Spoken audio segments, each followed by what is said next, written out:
Adrien Et à la Gouin. une du journal moyen aujourd'hui sur RMC, Denis Charvet devant le tribunal. Il doit répondre de son kikadi devant les représentants de ce qu'on appelle la société, Vincent. Parce que c'est le vivre en commun, on doit répondre de ses actes. Retrouvailles hier sur RMC entre Lisa et Dugas. Oui, ils étaient contents, ça va Lisa, ça va Dugas. Ils se sont racontés leurs souvenirs, c'était très intéressant.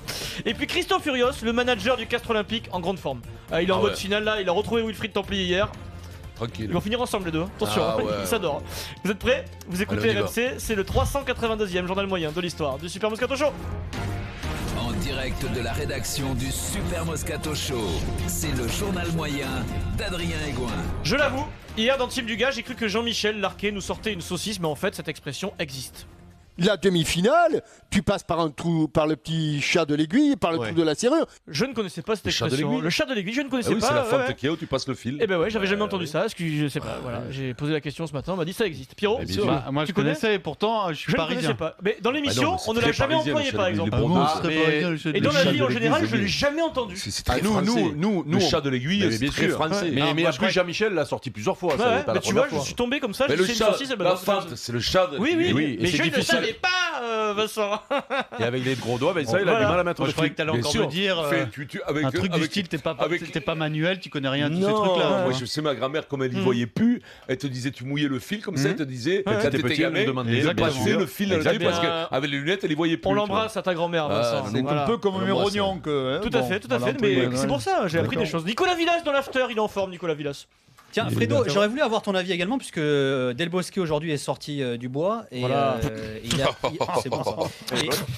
a envoyé du bois sur Bale et Ronaldo. Voilà. Il est sorti du bois, il a envoyé du bois, c'est classique Del Bosque. C'est comme un joueur de Nice qui s'appelait H et un joueur de Bègle du bois. Il y avait un coup de hache sur du bois parce que H avait assommé du bois. Et ben voilà. C'est tout comme les deux scotch du Racing 92. C'est comme dentifrice. Voilà, dentifrice, magnifique paire de centres. Sans transition. Charnière Pompidou. Accusé Denis Charvet, levez-vous, présentez-vous à la barre. Rappel de tribunal, la série. C'était bon ça. Denis, vendredi, vous avez participé au Kikadi en direct de Lyon. Vous avez donc répondu à une question BFM TV. Qui est maire de Lyon entre 95 et 2001? La bonne réponse était donc Raymond Barre. Jusque-là, tout va bien. Denis, vous avez tenté deux réponses. Il va falloir vous expliquer devant les représentants de la société qui sont là. Regardez comme elle est belle, la société. Elle a morflé. Première tentative, ce sont les pièces à conviction. Qui était maire de Lyon? Truc, Pétrouf. Pétrouf. Jean-Michel Pétrouf. Voilà. Qu'est-ce que tu as voulu dire? Alors, deuxième tentative, deuxième pièce à conviction. On a découpé la séquence. Qui était maire de Lyon? Un indice. Qui est ce monsieur? Les Brigas. On sait pas. Mais qui c'est Brigas? Comme nous sommes. C'est du Wolof. C'est du Wolof, d'accord. Mais oui, c'est du Wolof. Non mais dis la vérité. Il te soufflait? Oui, il était devant, il me soufflait, mais moi j'avais une idée, une autre idée, et puis le mec me soufflait, et puis à un moment donné c'est devenu n'importe quoi, du yaourt. Donc le mec soufflait sur tes idées. Non, j'entendais sur ses lèvres, je voyais. J'entendais sur ses lèvres. Pour que les membres du jury puissent bien déterminer Moi ce qui j'aimerais s'est passé. réécouter parce que je voudrais. On réécoute en intégralité. Colomb. Non, il y a deux maires à Truc, Pétrouf. Qui? Mon Dieu. Pétrouf, Brigas. Mon Dieu. Alors qu'est-ce que ça peut vouloir dire? Tu veux le refaire une fois ou pas? Non, mais allez, on écoute. Je voudrais savoir. Colomb. Non, il y a deux maires à Truc, Pétrouf. Qui? Mon Dieu. Alors, moi je laisse un appel à nos auditeurs. Ça mérite au moins une sursis. Puisqu'il nous dit que lui avait une idée et que c'est Alizal sur les lèvres. Donc ça veut dire qu'il a contracté deux noms. De quoi parle-t-il? Oui, je cherche. Pétrouf et Brega, qu'est-ce que ça pourrait être? Brega, Bar, c'est Non, quoi? le message de Petrucciani. C'est le message de la Rome. C'est un truc de fou. Petrucciani. Non, mais on va retrouver. Bar, c'est sûr, parce que je savais qu'il avait. Non, mais c'est ça, voilà, le bar. C'est excellent. Non, c'est ça. Brega. Bar, oui. Envoyez vos messages avec le hashtag C'est quoi? RMC Live. Il a copié sur les lèvres des mecs, tu vois. C'est un peu comme les mecs de la CIA, tu sais, qui lisaient sur les lèvres. Et en pensant le dire comme ça, il pensait que ça allait lui revenir. Tu vois, ça aurait pu le faire. Mais non, à côté. Mais ça, il essaie de me sauver. Non, C'est pas possible. Sans transition. Là, ça mérite au moins du sursis. Direction le Cap Ferré, direction les petits mouchoirs, tiens. Hier, Bichette Lizarazu était l'invité de son copain Christophe Dugarry sur RMC. Ils ont évoqué leur époque bordelaise dans les années 90. Vous voyez le film Les petits mouchoirs, les bobos qui partent en vacances au Cap Ferré. C'est un peu votre vie d'ailleurs, messieurs. Non, les bobos, c'est au Cap Ferré. C'est pas la mienne. C'était la vie de Lisa et Dugas à l'époque quand ils jouaient au Girondins. Premier souvenir, Lisa Dugas. Et c'est vrai que moi j'aimais le surf, du gars il aimait bien la fête, et donc moi je partais très tôt le matin, et je pouvais revenir à l'entraînement avec du sable dans les pieds, et du gars, ça pouvait arriver d'arriver à l'entraînement, il sortait de boîte. C'était exceptionnel quand t'enlèves tes chaussures et que tu as le sable qui sort de la pompe et qui tape les pompes pour ensuite mettre les crampons. C'est assez génial, il avait encore du sel sur la peau et tout ça. Non mais c'était... C'est les petits mouchoirs exactement comme dans le film. Ils ont aussi des pratiques à l'époque un peu particulières. Tu te rappelles qu'on avait fait du jet ski à poil aussi au Cap Ferret? Très bien. Ah oui, d'accord. On était partis toute l'équipe. C'est ça, je voyais tous les deux. Non.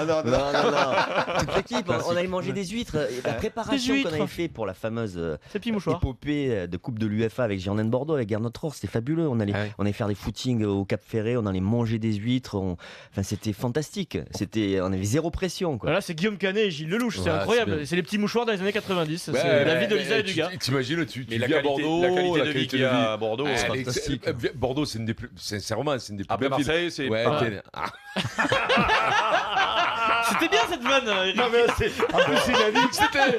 Ah mais t'es pas sérieux donc. Mais vous déconnez pas un peu. C'est comme si tu veux parler à n'importe qui, un cours et le i, c'est la même. Allez vas-y enchaîne. Mais vous déconnez pas un peu. Non mais Eric, franchement, le Bordelais, tout ça, c'est quand même bien cette région, Vincent. Le bassin, déjà t'as quelque chose de beau quoi. Je parle même pas du paysage quoi. Les gens sont bien ici. C'est pas gavé. On n'est pas sur la Méditerranée. Il y a de l'air. Et voilà, c'est pas gavé. Les gens sont bien ici. Ouais. Ça, je comprends pas que vient faire la Méditerranée, alors que c'est quand même plus beau la Méditerranée que la mer qui s'en bat tout le temps là. Eric, toi qui connais un peu les tarifs, c'est quoi? Il y a de l'air, alors que chez nous on a de l'air. Eric, c'est 150 000 pour un format court comme ça. 150 000, ce qu'on vient d'entendre là. Ah, j'espère que c'est payé cher parce que c'est nul. Sans transition, elles sont là, Eric, il est 16h54. Samedi 21h, Montpellier-Castres en finale du top 14 au Stade de France. Hier, le chouchou du journal moyen, on peut le dire, Christophe Furios, le boss du Castres Olympique, a retrouvé son chouchou, lui, le correspondant d'RMC Sport, Wilfried Templier. Encore Christophe, en grande forme, en forme olympique, Vincent, qui s'y frotte ses pics. Il parle de ses joueurs, de sa charnière. D'abord, Cocotte, Ourdapileta. Regarde notre charnière, regarde. Ils sont pas mignons, ils s'engueulent comme des cons tout l'hiver. Et là, ils sont là. C'est incroyable. Il revient pas du niveau actuel de sa charnière Cocotte Ourdapileta. Christophe, votre numéro 9 Cocotte est un pénible. S'il avait joué par exemple contre vous dans les années 90 quand vous jouiez à Castres, ce serait passé comment, Christophe? Mais je pense qu'il aurait eu des marques davantage de marques. Ah oui, des marques de crampons sur le crâne, c'est ça Vincent, dans le langage rugbystique. Christophe, un mot sur le numéro 9 de Montpellier, Juan Pinard, qui est le stratège de votre adversaire. Un mot. Lui, c'est celui qui conduit un peu tout le monde. C'est assez rare quand même pour un demi-mêlée. Autant tu peux le sentir chez le poste de 10, par exemple Carter, quand il était avec les Blacks, on sentait ça. Quoi. Lui, il fait tout à Montpellier. C'est-à-dire qu'il fait déplacer les mecs à droite, il fait déplacer les mecs à gauche, il ralentit le ballon, il accélère, il joue au pied, il bute. Il a un pouvoir sur cette équipe qui est fort. En si peu de temps d'ailleurs, parce qu'il n'y a pas trop de temps qu'il est là. C'est l'homme essentiel. C'est lui qu'il faut dérégler. S'il pouvait avoir la gastro samedi, lui par contre ça m'arriverait. Ou une bonne angine, c'est mieux. Et une bonne angine, vas-y, mieux qu'une gastro, une angine, voilà. Bien sûr. Et en pleine interview, là il est sérieux, c'est l'heure du déjeuner, le moment d'interview, il parle d'un sujet sérieux, et d'un coup, il se passe quelque chose de très bruyant dans le bâtiment derrière lui. Je vois toi. Qui c'est qui parle des contractions, tu vois? Les joueurs foutent le bazar. Parce qu'aujourd'hui, j'ai voulu que nos jeunes de 18 ans qui jouent la finale ce week-end partagent le repas avec nous. Parce que bon, c'est une façon de valider le... Je sais pas ce qu'ils ont fait. Peut-être qu'ils nous ont bouffé le repas. Ils ont dit peut-être t'as plié le repas à bouffer. Ça peut-être, je sais pas moi. Pour moi, ça merde rien. Ah oui. C'est emmerdant parce qu'il aime bien manger, Christophe Furios, il lui pique le repas. C'est pas le dernier à la cantine quand même. Donc en gros, vous avez entendu là, il y a un déjeuner entre rugbymen, Eric, les Crabos avec l'équipe première, et il y a une sirène dans la salle, dans le réfectoire. C'est tout à fait normal comme comportement. T'entends là. Ouais, les gamins, quand t'es Crabos, que t'es en finale, t'imagines, c'est merveilleux. C'est comme chez vous là. Gambardella. Gambardella. La quoi? La coupe? Gambardella. La coupe? Tu l'as un peu prononcé à la calabraise. Allez, mozzarella. La coupe? La Gambardella. Non, dernière chance. Non. La coupe? Lui dis pas. La coupe? Gambardella.